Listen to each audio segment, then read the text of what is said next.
Good morning बच्चों। आज हम 11वीं के अर्थशास्त्र में देखेंगे कृषि। कृषि के अंतर्गत हम देखते हैं आज हरित क्रांति। हरित क्रांति का मतलब है खेती में अत्यधिक सुधार लाना। खेती में हम क्या क्या सुधार लाते हैं, उससे उत्पादन में बढ़ोतरी होती है। उन्नत किस्म के बीज, रासायनिक खाद, आधुनिक यंत्रों का प्रयोग करने से कृषि की उत्पादकता बढ़ती है। इसी को हरित क्रांति कहते हैं। इसके दो चरण हुआ। प्रथम चरण 1966 से 67 तक और 1980 से 81 तक चला। द्वितीय चरण 1980 से 81 और 1996 से 1997 तक का चरण चला। तो इसमें किसानों को और अधिक से अधिक प्रोत्साहित करना ताकि उत्पादन को बढ़ा सके। तो हरित क्रांति की विशेषता देखते हैं। हरित क्रांति की विशेषता में देखेंगे उच्च पैदावार वाली किस्म के बीजों का प्रयोग करना।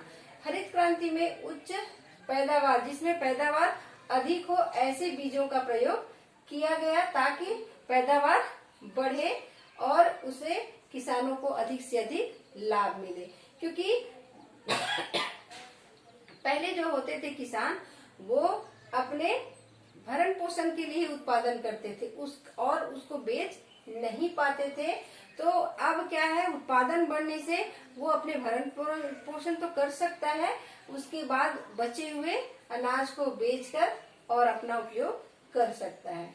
दूसरा है रासायनिक खाद का प्रयोग। उत्पादन को बढ़ाने के लिए हमको दूसरा रासायनिक खादों का भी प्रयोग करना पड़ता है। रासायनिक खादों का प्रयोग किया जिसमें मिट्टी की उर्वरक शक्ति को भी बढ़ावा मिला। रासायनिक खाद उत्पादन को तो बढ़ाता है, साथ ही साथ वो खेतों के जो उर्वरक शक्ति है उसको भी बनाए रखता है।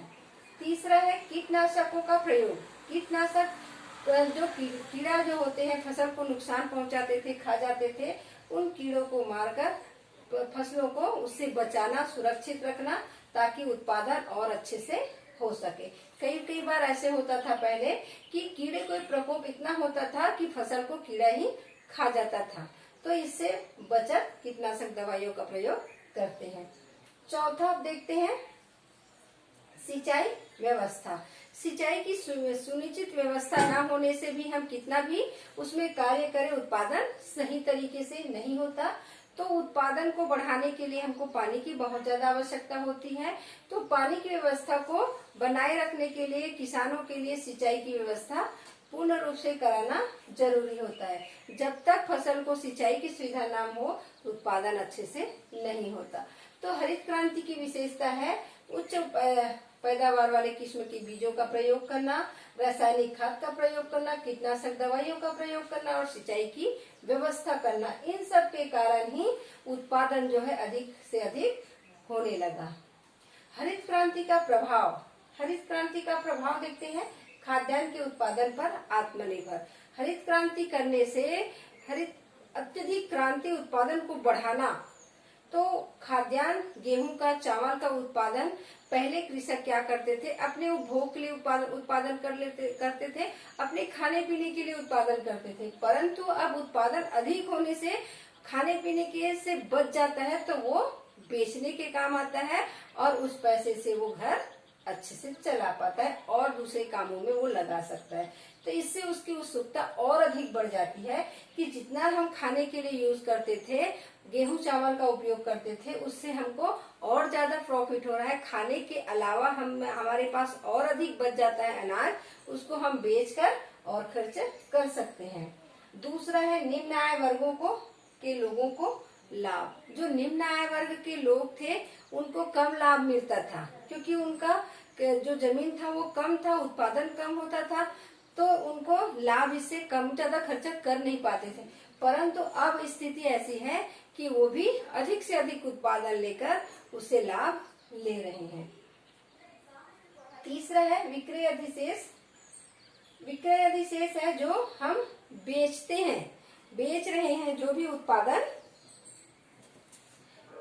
उत्पादन हम बेच रहे हैं, अपने उपभोग के पश्चात जो कृषक के पास खाद्यान्न की बहुत बड़ा भाग बाजारों में बेच रहे हैं, विक्रय अधिशेष है। उत्पादन के बाद जो बचता है पैसे, उसको बाजारों में बेचकर उससे लाभ ले रहे हैं। अब देखते हैं हरित क्रांति की सीमाएं। हरित क्रांति की कुछ सीमाएं हैं, मतलब यह है कि विशेषता तो देख लिए है, उसका प्रभाव कहाँ कहाँ पर पड़ा। अब उसके बाद देखते हैं उसकी सीमाएं हैं, दायरा है।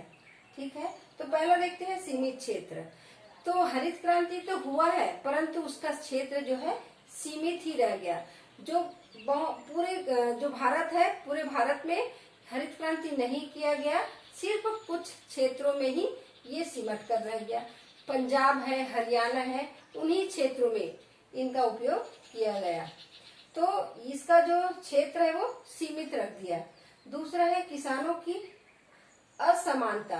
किसानों की असमानता, किसान कोई गरीब रहता है, कोई अमीर रहता है, किसी के पास बहुत सारा जमीन रहता है, किसी के पास कम जमीन होता है। तो बहुत सारे जमीन वाले को उससे बहुत अधिक प्रॉफिट होता था, कम जमीन वाले को उस पर प्रॉफिट नहीं होता था, क्योंकि बड़े बड़े जो मशीन है, यंत्र है, उसका उपयोग बड़े बड़े और वैज्ञानिक तरीके से खेती करना तो बड़े किसान ही इसमें कर सकते थे। तो इससे छोटे किसानों को हानि पहुंचती है। खाद्य फसल तक सीमित।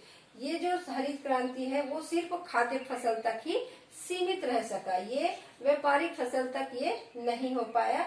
तो इसमें बहुत सारे किसानों को नुकसान हुआ, क्योंकि इसका भी दायरा कर दिया, खाद्यान्न फसल तक ही सीमित रह गया।